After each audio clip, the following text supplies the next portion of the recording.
Hello friends, इस video में हम यूपीपीएससी एलटी ग्रेड के कुछ प्रीवियस ईयर के क्वेश्चंस डिस्कस करेंगे। हमने सबसे पहला क्वेश्चन यहाँ लिया है, the area bounded by the curves y is equal mod x minus one and y is equal minus mod x plus one.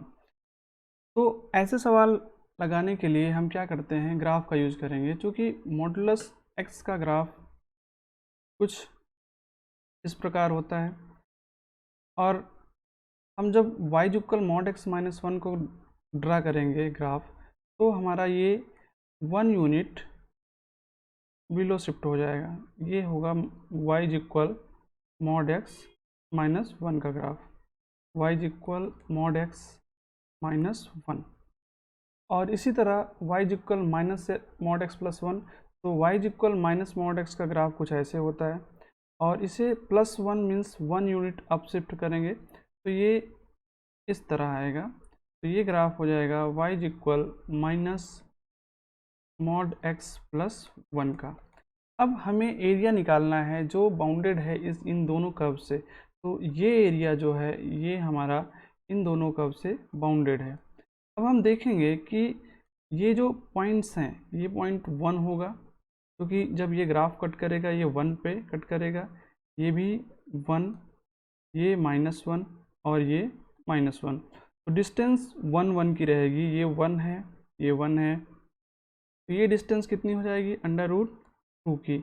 और हम देख सकते हैं कि ये जो फिगर बना है वो एक स्क्वायर है जिसकी साइड क्या है, √2। तो इसका एरिया निकालने के लिए हम स्क्वायर का एरिया निकालेंगे जिसकी साइड √2 है। तो √2 का स्क्वायर हो जाएगा 2। तो area bounded by these curves are is 2। तो ऑप्शन बी इज करेक्ट। तो नेक्स्ट क्वेश्चन हमने लिया है, the number of real solutions of the equation mod x square plus 5 mod x plus 4 is equal 0। तो यहाँ एक क्वाड्रेटिक इक्वेशन है जिसका वेरिएबल है मॉड x। अब हम क्या करेंगे, इस क्वाड्रेटिक इक्वेशन को सॉल्व करेंगे। हम इसका फैक्टर निकालेंगे। तो मॉड x स्क्वायर प्लस इसको हम ब्रेक कर सकते हैं, 4 mod x plus mod x plus 4 is equal 0। अब हम यहाँ कॉमन लेंगे तो मॉड x हमें बचेगा रिमेनिंग मॉड x प्लस 4, और यहाँ 1 कॉमन होगा तो मॉड x प्लस 4। अब होल इक्वेशन में जो कॉमन आएगा मॉड x प्लस 4 आएगा और रिमेनिंग हमें मॉड x प्लस 1 बचेगा। अब अगर हम इसको 0 करते हैं, mod x plus 4 is equal 0, तो हमें मिलेगा मॉड x इज इक्वल -4। और यहाँ इस इक्वेशन को 0 करते हैं, mod x plus 1 is equal 0, तो मॉड x इज इक्वल -1। हमने इस इक्वेशन को सॉल्व किया और हमें मिल रहा है मॉड x -4 -1। हमको फाइंड करना है यहाँ रियल सोल्यूशन। तो रियल नंबर में हमें पता है मॉडुलस फंक्शन हमेशा पॉजिटिव होता है। किसी भी रियल नंबर्स के लिए कोई मॉडुलस फंक्शन की वैल्यू नेगेटिव नहीं हो सकती, क्योंकि ग्राफ मॉडुलस फंक्शन का कुछ ऐसा होता है। तो हमेशा ये वैल्यू पॉजिटिव ही लेता है, किसी भी वैल्यू के लिए पॉजिटिव वैल्यू देता है। तो ये हमें निगेटिव वैल्यूज़ मिल रही हैं, इसलिए हम कह सकते हैं कि इसका कोई भी रियल सोल्यूशन नहीं होगा, क्योंकि ये पॉसिबिलिटीज़ हो ही नहीं सकती हैं। तो इसका आंसर होगा answer D, 0 solutions. Next question जो हमने लिया है, if 1 minus x plus x square power 1 is given like this, then हमें फाइंड करना है value of a0 plus a2 plus a4 and so on a2n। तो ऐसे क्वेश्चंस को हल करने के लिए हम क्या करते हैं, 1 minus x plus x square power n is equal a0 plus a1 x plus a2 x square plus and so on a2n power x power. तो ये हमारा क्वेश्चन है। ऐसे क्वेश्चन को सॉल्व करने के लिए हम क्या करेंगे, सबसे पहले इस इक्वेशन में एक बार हम रखेंगे x इज इक्वल 1। जब x इज इक्वल 1 रखेंगे तो ये हो जाएगा 1 माइनस 1 प्लस 1 पावर n, और यहाँ हमें मिलेगा a0 plus a1 plus A2 and so on A2n। तो अगर इसको देखें तो ये कैंसिल आउट हो जाएगा, इधर केवल बचेगा 1 is equal A0 plus A1 plus A2 and so on A2n। तो पहले हमने x इज इक्वल 1 पुट किया, अब हम इसी इक्वेशन में x इज इक्वल -1 पुट करेंगे। -1 पुट करने पे हमें क्या मिलेगा, 1 माइनस माइनस प्लस 1 हो जाएगा, और यहाँ -1 का स्क्वायर भी +1 हो जाएगा n पावर n, और इधर A0 प्लस A1 प्लस चूँकि x है यहाँ तो ये हो जाएगा माइनस A1x और स्क्वायर है तो माइनस का स्क्वायर प्लस हो जाएगा A2 और एंड सो ऑन A2n। इसको आगे बढ़ेंगे तो यहाँ -A3 आएगा इस तरीके से। अब हम इन दोनों इक्वेशंस को देखेंगे, इसको हम 3 पावर n लिख सकते हैं। 3 power n is equal A0 minus A1 plus A2 minus A3 and so on plus A2n। अब हम यहाँ देखेंगे कि हमें चाहिए क्या, हमें चाहिए A0 A2 A4, मतलब इवन टर्म्स चाहिए। अब जब इवन टर्म चाहिए तो हमको इसमें से, इन दोनों इक्वेशन में से ऑड टर्म की जो इक्वेशन है A1 A3 इन सबको हटाना होगा। तो हम इस इक्वेशन को अगर 1 माने, इसको 2 माने और दोनों इक्वेशन को जोड़ दें तो यहाँ होगा 1 प्लस 3 पावर n, और इसमें देखेंगे A0 2 बार है, A1 कैंसिल हो जाएगा तो 2 टाइम ऑफ A0 और 2 टाइम ऑफ A2। ये जितने हमारे नंबर्स हैं जो A1 है, A1 से कैंसिल हो जाएगा इससे, और A3 यहाँ आगे A3 से कैंसिल हो जाएगा। जितने ऑड टर्म्स की हैं, विषम नंबर वाली A हैं, वो सब कैंसिल हो जाएंगी। तो बचेगा क्या, 2A4 और इधर 2A2n। अगर यहाँ से हम 2 कॉमन लें तो हमें मिलेगा 1 प्लस 3 पावर n बाई 2, और ये हो जाएगा A0 plus A2 plus A4 and so on plus A2n, जो ये हमारा आंसर होगा, और ये आंसर दिया है ऑप्शन बी में। नेक्स्ट क्वेश्चन हमने लिया है, if summation infinite summation of r power n is s where mod r is less than 1। तो हम इसको ओपन करेंगे, तो ओपन करेंगे r इक्वल 0 पुट करेंगे तो ये हो जाएगा 1 plus r square up to infinite term is equal s। क्योंकि मॉड r लेस देन 1 है तो ये ज्योमेट्रिक सीरीज है, गुणोत्तर श्रेणी, अनंत पदों की गुणोत्तर श्रेणी है, तो ये कन्वर्ज होगी, और इसका फार्मूला होता है, इधर अगर ये गुणोत्तर श्रेणी है a plus AR up to infinite term, तो इसका फार्मूला होता है mod a by 1 minus r। Here a हमारे पास 1 है तो ये हो जाएगा 1 by 1 minus r is equal s। यहाँ से हम क्या करेंगे, r का वैल्यू कैलकुलेट कर लेंगे, तो 1 by s is equal 1 minus r, और r जो होगा 1 माइनस 1 बाई s मिलेगा। इसको और सॉल्व करेंगे तो s माइनस 1 बाई s। अब हमें पूछा है समेशन r पावर 2n का इनफाइनाइट टर्म तक, तो इसको भी ओपन करेंगे अगर हम, r is equal 0 to infinite r power 2n, तो ये हो जाएगा 1 plus r square plus r power 4 and so on. तो इसी फार्मूले पे हम फिर से यूज करेंगे, तो ये हो जाएगा 1 बाई 1 माइनस r स्क्वायर। अब हमारे पास यहाँ r पहले से ही है, इस r की वैल्यू को हम इसमें रखेंगे तो हमारे पास मिलेगा 1 बाई 1 माइनस s माइनस 1 बटा s का होल स्क्वायर।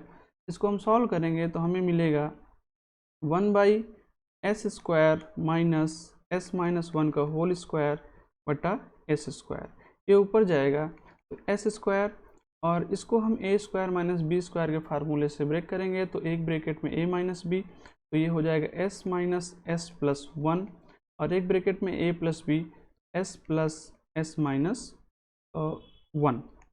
ये s कैंसिल आउट होगा, यहाँ 1 बचेगा, यहाँ 2s माइनस 1, ये हमारे पास आ जाएगा s स्क्वायर बटा 2s-1। यही हमारा आंसर होगा, जो कि ऑप्शन नंबर बी में दिया गया है। नेक्स्ट क्वेश्चन जो हमने लिया है, इसमें पूछा है if x is first term of geometric progression. तो कोई गुणोत्तर श्रेणी है जिसका पहला पद क्या है, x है, और हमें पूछा है सम, और दिया गया है sum of the infinite terms is 1/3। तो x किस इंटरवल में लाई करेगा। हमने अभी पिछले क्वेश्चन में डिस्कस किया था कि अगर कोई भी इनफाइनाइट सीरीज है इस तरह a प्लस ए आर गुणोत्तर श्रेणी ज्योमेट्रिक प्रोग्रेशन की, तो इसका सम क्या होता है, a/1 माइनस आर, और रिस्ट्रिक्शन कंडीशन दी होती है मॉड r लेस देन 1। इस पर हमें फोकस करना है, ये क्वेश्चन इसी पर बेस्ड है। अब हमें x यहाँ दिया है, मॉड x फर्स्ट टर्म दिया है x, और समेशन दिया है 1/3। तो Sn यहाँ ये समेशन होगा s इनफाइनाइट। तो ये 1/3 इज इक्वल, a का मान क्या है x बटा 1 माइनस आर। यहाँ से हम r की वैल्यू सॉल्व करेंगे, तो ये हमारे पास आएगा 1 minus are is equal 3x, और r फाइंड करने के लिए r is equal 1 minus 3x। और हमें पता है ये इनफाइनाइट सीरीज कन्वर्ज करेगी कब, जब मॉड r होगा लेस देन 1। अब हम इसका यूज करेंगे, क्योंकि r is equal 1 minus 3x है और mod r is equal r is less than 1, तो 1 माइनस 3x लेस देन 1। यहाँ हम मॉडुलस फंक्शन की प्रॉपर्टी का यूज करेंगे, क्योंकि मॉडुलस फंक्शन अगर लेस देन a है तो ये हो जाए, ओपन करेंगे इसको, तो ये माइनस a, x से कहाँ बिलोंग करेगा, माइनस a से a तक में। अब इसी का यूज करके इसको हम हल करेंगे, -1 से ये 1 माइनस 3x है, 1 माइनस 3x टू 1। अब इसको हम सॉल्व करेंगे, यहाँ 1 सब्सट्रैक्ट करेंगे तो -2 और -3x इधर 0 हो जाएगा, और 0 -3 से डिवाइड करेंगे तो इनइक्वलिटी चेंज हो जाएगी, चूँकि हम -3 से डिवाइड कर रहे हैं। तो ये 2/3 हो जाएगा, ग्रेटर देन x और ग्रेटर देन 0। तो ये हमारा x है जो कहाँ लाई कर रहा है, 0 से 2/3 में। तो हमारा ऑप्शन होगा डी।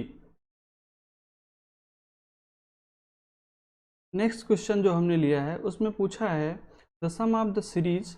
हमें एक सीरीज दी हुई है 72 plus 70 plus 78 and so on up to 40। इसका हमें समेशन पूछा है, तो हम पहले फाइंड करेंगे ये सीरीज किस टाइप की है। तो हम यहाँ देख रहे हैं कि हर टर्म में 2 माइनस हो रहा है 70, और यहाँ 2 80, तो यहाँ डिफरेंस दोनों टर्म्स का सेम है। तो ये सीरीज है अर्थमेटिक प्रोग्रेशन या समांतर श्रेणी। अब हमें समांतर श्रेणी का सम निकालना है, और जिसका प्रथम पद क्या है, a इज इक्वल 72, और d हम फाइंड करेंगे तो 70 माइनस 72 जो कि हो जाएगा -2। और समांतर श्रेणी में n पदों का योगफल का फार्मूला अगर आखिरी पद दिया गया हो तो होता है Sn is equal n/2 a plus l। हमारे पास a है 72, l है 40, तो हम यहाँ रखेंगे Sn is equal n/2 72 plus 40। अब इसमें हमें ये नहीं पता है कि कितने टर्म्स हैं, कितने पद हैं इस श्रेणी में n। उसको फाइंड करने के लिए हम n पदों, समांतर श्रेणी के n पदों का फार्मूला निकालेंगे, लिखेंगे, जो होता है l इज इक्वल या an is equal a plus n-1 into D. an हमारा यहाँ 40 है, 40 इज इक्वल a कितना है 72, और प्लस n-1 d कितना है -2। इसको सॉल्व करेंगे तो यहाँ ये -32 हो जाएगा, इज इक्वल n-1 -2। फिर यहाँ फर्दर सॉल्व करेंगे तो 32 बाई -2, ये 16 हो जाएगा, तो n इज इक्वल कितना है 17। अब यहाँ हम सॉल्व करेंगे, Sn इज इक्वल 17/2 और ये हो जाएगा 112, और इसको फर्दर सॉल्व करेंगे तो 17 × 56, इसको हम मल्टीप्लाई करेंगे तो 2 और इधर हो जाएगा 95। तो ये है इस समांतर श्रेणी का योग 952, जो कि ऑप्शन बी में दिया है। नेक्स्ट क्वेश्चन हमने लिया है the composite mapping FOG of maps F R2R defined by fx is equal sine x, और G भी R2R डोमेन और रेंज R है, और डिफाइन है gx बराबर x²। तो हमें इसकी कंपोजिट मैपिंग निकालनी है। पहले हम देखेंगे कि कंपोजिट फंक्शन कैसे वर्क करता है। तो अगर हम कोई फंक्शन f है a to b और g है b to c, तो composite function f of g a to c होता है और डिफाइन होता है f of g x is equal f bracket में gx। तो सेम पैटर्न पे यहाँ a b c सब r हैं, तो हमारा fx कितना दिया है, fx is equal sine x, और gx दिया है x²। f ऑफ g निकालने के लिए f ऑफ gx लिखेंगे हम, और ये हो जाएगा f ब्रैकेट में gx। और यहाँ हम देखेंगे कि fx is equal sine x है, तो यहाँ x के प्लेस पे कंप्लीट gx है, तो इस पर हम क्या रख देंगे gx की वैल्यू, ये हो जाएगा fx²। फिर हम इस पे देखेंगे fx इज इक्वल क्या है साइन x, यहाँ x के प्लेस पे x² आ रहा है, तो साइन x में x की जगह पर स्क्वायर रखेंगे, ये हो जाएगा साइन x², और ये ऑप्शन नंबर दिया है बी। तो इस वीडियो में इतना ही, और भी हम प्रीवियस ईयर के क्वेश्चन को लेके आएंगे नेक्स्ट वीडियो में। Thank you.